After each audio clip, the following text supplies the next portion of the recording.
application is use of derivative as a rate measure. Basically rate शब्द हा rate शब्द म्हणजे थोडक्यात सिनॉनिम्स असल्यासारखं आहे डेरिव्हेटिव्हजला. आता असं का?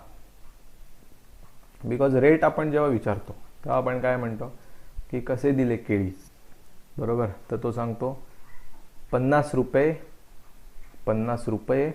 पर डझन. सो तो नेहमी दोन फिजिकल क्वांटिटीबद्दल बोलतो. एक म्हणजे रुपीज म्हणजे मनी आणि दुसरं म्हणतो quantity that is dozen. So 50 रुपये कितीला ते विचारतोय. सो एव्हरी टाईम जेव्हा आपण रेट काढतो तेव्हा आपण डिस्कस करत असतो चेंज इन वन क्वांटिटी. म्हणजे पैशांबद्दल बोललो की किती रुपयाचा खर्च आहे with respect to change in another quantity, म्हणजे अमाऊंट किंवा मॅग्निट्यूड म्हणूया डझन. जसं की आता आपण घर खरेदी केलं तर ते म्हणतात 3000 रुपये per square feet. 1 square feet 1/1चं जर तुम्ही एरिया आमच्याकडे बाय केला तर तुम्हाला 3000 रुपये द्यावे लागतील. So this is called as rate. म्हणजे तुमच्याकडचे किती पैसे भरावे लागतील विथ रिस्पेक्ट टू फीट, म्हणजे स्क्वेअर फीट मीन्स एरिया. किती पैसे द्यायचेत एका युनिट एरियासाठी. पैसे मनी ही एक क्वांटिटी झाली, एरिया ही अनदर क्वांटिटी झाली. सो किती रुपये द्यायचेत म्हणजे how much amount you must pay means change in money upon change in area, त्यालाच आपण रेट म्हणतो. मग हा रेट फक्त काय पैशांच्याच बाबतीतला असतो असं काही नाही आहे. एखादा काम करत असेल जिममध्ये, भरपूर जिम करतोय, जिमिंग करतोय, एक्सरसाइज करतोय, तर त्याचा रेट काय असणार बघा. Weight loss 0.5 kg per day. म्हणजे इथे केजी म्हणजे मास, किती मास चेंज झालाय, आणि डे म्हणजे इनडायरेक्टली टाईमच आहे ना. तो डे म्हणजे काय टाईम. जेव्हा 24 तास होतात, वेळ जातो 24 तासांचा, तेव्हा एक दिवस होतो. थोडक्यात किती मास बदललं विथ रिस्पेक्ट टू टाईम. 0.5 ने मास बदलला. आधी 50 किलोचा होता, मग झाला 49.5 किलोचा. म्हणजे कितीचा चेंज झाला 0.5चा. किती वेळात झाला 24 तासात किंवा एका डेमध्ये. This is called as also rate. So not necessary की रेट हा पैशांचाच असला पाहिजे असं काही नाही आहे. आपण मार्केटमध्ये जे रेट्स काढतो ते पैशांच्या बाबतीमध्ये असतात, पण हा रेट तुमचं वजन किती घटतं आहे विथ रिस्पेक्ट टू टाईम असा असू शकतो. अजून काय असू शकतं जरा विचार करूया. समजा एक टाकी आहे पाण्याने भरलेली, तिच्यामध्ये काय आहे व्हॉल्यूम, पाण्याला व्हॉल्यूम आहे, आणि इकडनं कनेक्शन आहे, इथे एक नळ बसवलेला आहे, त्यातनं हळूहळू पाणी कमी होतं आहे. सो मी असं म्हणणार पाणी खाली पडतं आहे म्हणजे कमी होतं आहे. सो याच्यावर काय फरक पडतो आहे, याचं व्हॉल्यूम कमी होतं आहे. So how much amount of volume changes with respect to time. आत्ता बघितलं तर पूर्ण टाकी भरलेली होती, 1 तासानंतर बघितली तर अर्धी झाली. म्हणजे किती व्हॉल्यूम चेंज झालं with respect to time. Derivative. Why? Because change in volume म्हणजे काय, D means change to represent change, आणि व्ही म्हणजे volume. So D V means change in volume. T म्हणजे टाईम, आणि त्याच्यातला चेंज रिप्रेझेंट करण्यासाठी D T. So D V by D T म्हणजे काय, रेट. कसला रेट, व्हॉल्यूम कमी कमी होण्याचा, म्हणजेच काय थोडक्यात डेरिव्हेटिव्ह.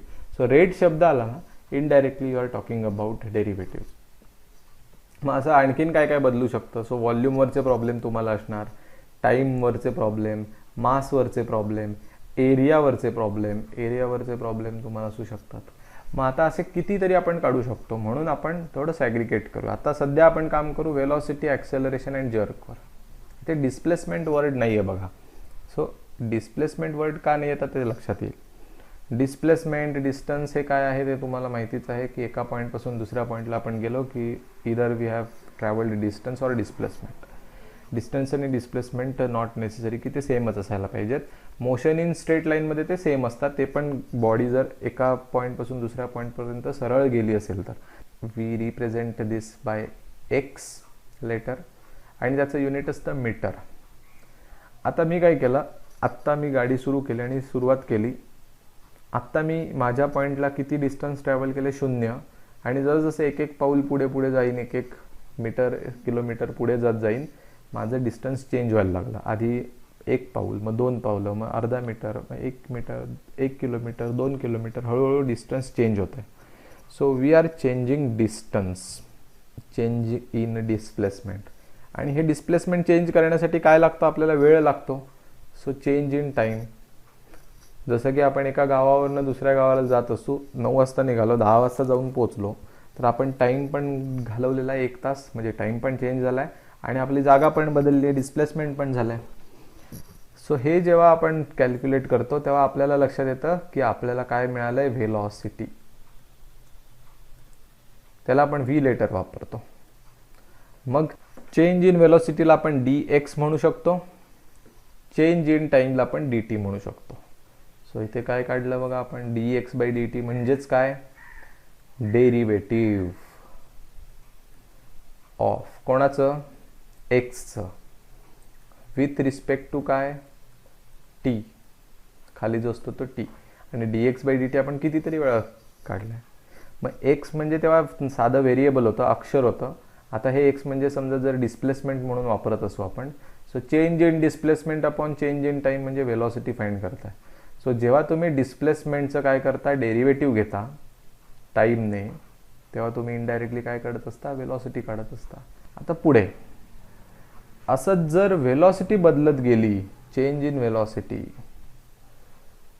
चेंज व्हायला लागली. आत्ता व्हेलॉसिटी आहे 3 मीटर पर सेकंड, मग झाली 5. ते काय ॲटोमॅटिक होणार नाही आहे, त्याला आपल्याला द्यायला लागतं acceleration. So change in velocity झालं in some change in time, then that quantity is known as acceleration. आणि त्या ॲक्सेलरेशनसाठी आपण ए लेटर वापरतो. सो चेंज इन व्हेलॉसिटी आपण काय म्हणूया? dv. आणि चेंज इन टाईमसाठी dt. म्हणजे थोडक्यात आपण डेरिव्हेटिव्ह फाइंड केला. व्हीचं derivative with respect to T, व्हेलॉसिटीचं derivative with respect to time म्हणजेच ॲक्सेलरेशन. सो जेव्हा डिस्प्लेसमेंट माहिती असेल त्याचं डेरिव्हेटिव्ह घेतलात तर व्हेलॉसिटी मिळेल, व्हेलॉसिटी माहिती असेल आणि त्याचं डेरिव्हेटिव्ह घेतलात तर ॲक्सेलरेशन मिळेल. मग असा सायन्समध्ये प्रश्न विचारला गेला की जर ॲक्सेलरेशनचं पण चेंज झालं, मध्येच पटापट ॲक्सेलरेशन चेंज झालं, कोणी मध्येच जोरात ॲक्सेलरेटर ओढला, मध्येच कमी केला, मध्येच ओढला, मध्येच कमी केला, मध्येच ओढला, कमी केला, असं जर करायला लागलं कोण, तर तुम्हाला असं दचके बसतात गाडीमध्ये.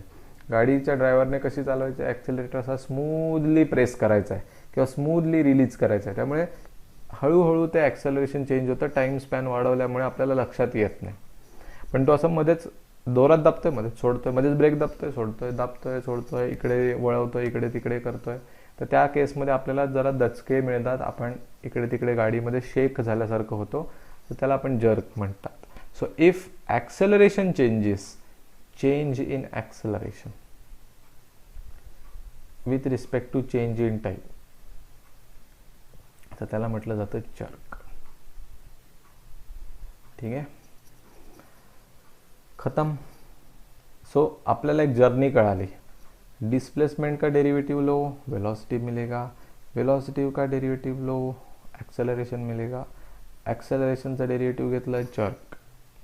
सो वरून खाली हा पाथ लक्षात ठेवा. सगळ्यात वरती ठेवायचं डिस्प्लेसमेंट, त्याच्या खाली वेलोसिटी, त्याच्या खाली ॲक्सेलरेशन, त्याच्या खाली जर्क. सो वेलोसिटी म्हणजेच काय? How displacement changes with respect to time. Acceleration म्हणजे काय? How velocity changes with respect to time. And jerk means how acceleration changes with respect to time. So डिस्प्लेसमेंटचं derivative with respect to time घेतलं की velocity, व्हेलॉसिटीचं derivative with respect to time घेतलं acceleration, आणि ॲक्सेलरेशनचं derivative with respect to time घेतलं की jerk. हा डेटा लक्षात ठेवणं गरजेचं आहे.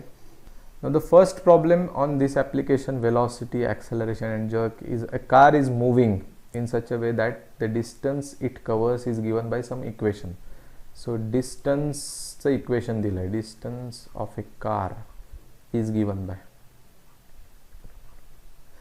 So जे आपण x displacement साठी x वापरतो आणि s वापरले, no problem at all. s is equal to 4t square plus 3t. हे जरा लांब याचं युनिट लिहितो, मीटर हे त्याचं युनिट आहे, metre. Now and T is the time second वगैरे ठीक आहे. What will be the velocity and acceleration of the car at 20 seconds. टीची व्हॅल्यू दिली आहे. सो आपल्याला आधी वेलॉसिटी विचारलं आहे म्हटल्यावर वेलॉसिटीवर काम करायला पाहिजे. सो काय काम करायचं आहे, डेरिव्हेटिव्ह तर घ्यायचं आहे. सो इथे लिहितो मी differentiating with respect to T.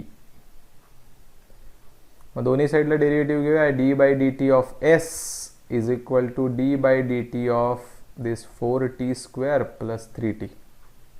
तर तुम्ही मला सांगा वायचं डेरिव्हेटिव्ह आपण एक्सने घेतलं की कसं आपण लिहितो dy बाय डी एक्स, तसं एसचं डेरिव्हेटिव्ह टीने घेतल्यावर काय येणार D S by D T is equal to 4 constant t² derivative 2t plus 3 constant टीचं derivative 1 ds by D T means change in displacement upon change in time, त्यालाच आपण म्हणतो वेलॉसिटी v. 4 दुणे 8t प्लस 3 हे झालं वेलॉसिटीचं equation. Unit काय असणार metre per second, पण त्यांना व्हॅल्यू पाहिजे at T is equal to 20. 20 second time टाकूया आता याच्यात. So v is equal to काय मिळेल 8 into 20 plus 3. So v is equal to 8 दुणे 16 160 आणि 3 163 मीटर पर सेकंड. वेलॉसिटी नंतर ॲक्सेलरेशन पण विचारलं आहे. सो आता हे जे वेलॉसिटीचं इक्वेशन आहे त्याचं आपल्याला डेरिव्हेटिव्ह घ्यायला पाहिजे. सो ते घेऊया.